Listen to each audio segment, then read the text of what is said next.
Thank you for your patience, and thank you, Councilman Constantinides and the council.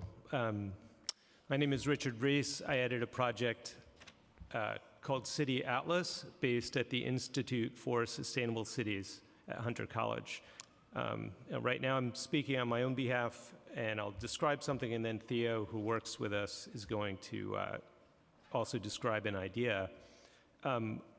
Really what I wanted to do today, the bills are terrific.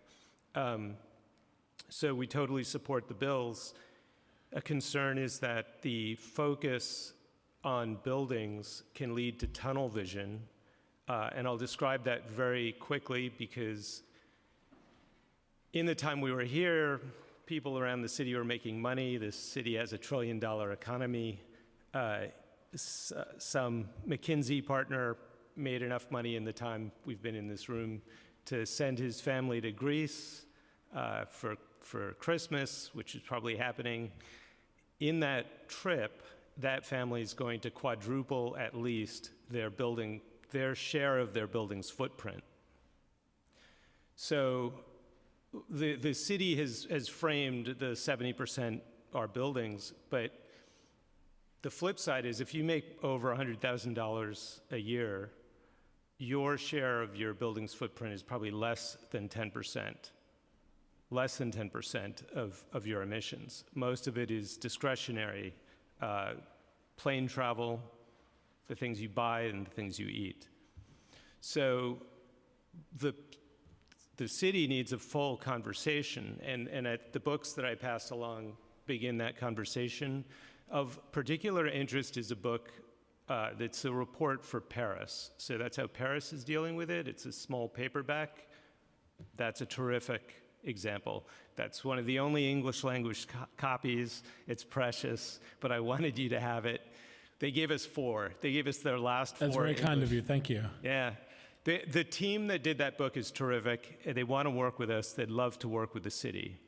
So to follow up on this, we can hopefully communicate with you after separately. And we're on Twitter. @CityAtlas is our handle on Twitter, just @CityAtlas. So a couple of quick demonstrations. Let's see, I'll just take this. As you know, we have to decarbonize quickly. That's what this is saying. This is probably not possible anymore. This is with carbon capture. I just think it's part of what the public dialogue has to include. And again, my concern with the focus on buildings is the public will see that legislation going forward and they'll think it's done, it's taken care of. But it's not, it's just one step. This is what's important also to understand, is that emissions are a function of income. So low-income New Yorkers are actually close to meeting the target because they use public transportation. They're not flying away 5 times a year. It's your high-income New Yorkers have like a 50-ton footprint. This was a surprise to me until we began really studying emissions.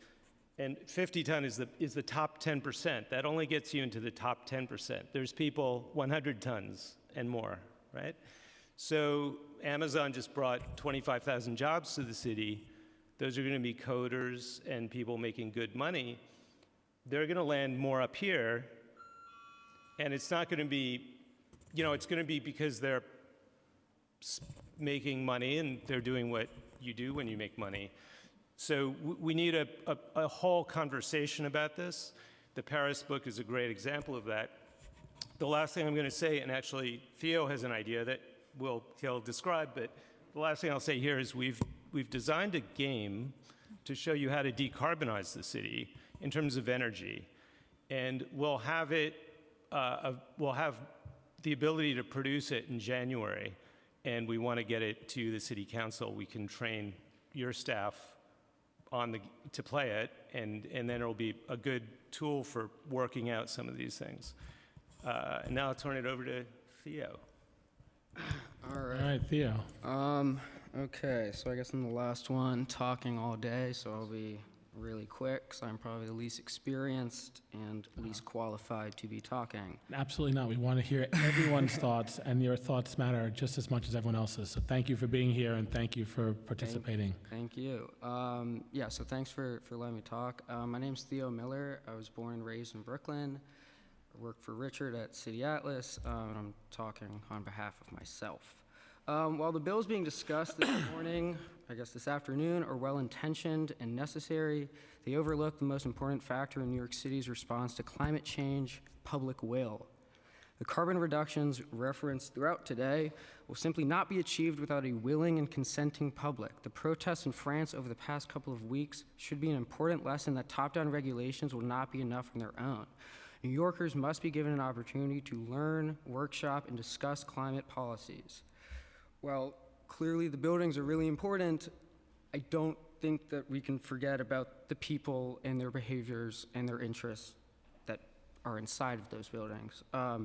Thus, in order to fund climate education, New York City needs to pass a law to basically to fund this continuous education that needs to be done. Our idea is a % for climate law, similar to % for art. % for climate would require that 1% of the budget for city-funded construction projects be spent on climate education, just as the city has recognized that for over 30 years that the art sector is essential for a vibrant New York. It is time that they do the same for climate education. I think, and it's all of our beliefs, that New York has a truly unique opportunity to be at the forefront of the response to climate change. Yet for that to actually happen, it must be a mission that is not only passively accepted, but actively desired by most of New Yorkers. A lot has been said today about the inherent systemic and political impediments to effective citywide climate change policies. It seems to be accepted as fact that well-meaning regulations will be opposed by financially motivated business sectors, supported by a few environmentalist groups and passionate individuals, and basically go virtually unnoticed by the vast majority of New Yorkers. The resulting process is slow, complicated, and probably kind of thankless for you guys. But the existing political structures can be changed. Just because climate change has been this impossible issue for the last 40 years doesn't mean it has to continue to be. So I think any investment that we're trying to make through regulation into the future of New York City in relation to climate change, there needs to be a simultaneous investment into educating just New Yorkers as to what's going on in their role. Thanks. Theo, I don't disagree with you at all. We've actually passed a resolution here in the council asking Albany to approve K through 12 climate change education.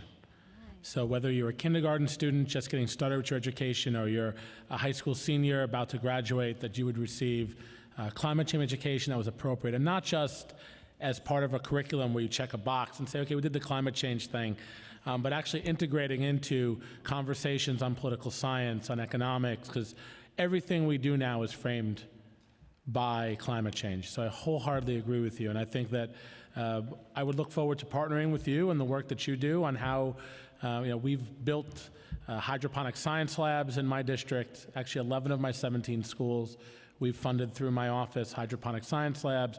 We're actually funding solar projects on our city schools, and not only to get the renewable energy benefit, but also have panels for the students to learn from. Like, here's how much fossil fuels we've averted, here how much greenhouse gas emissions we've averted, here how much renewable energy has been created. So when these buildings go online in the near future, there's opportunities not just to save, not to not burn fossil fuels, but also to have young people start the fire in their own head on what we could do better to have in their communities greener buildings and a greener future.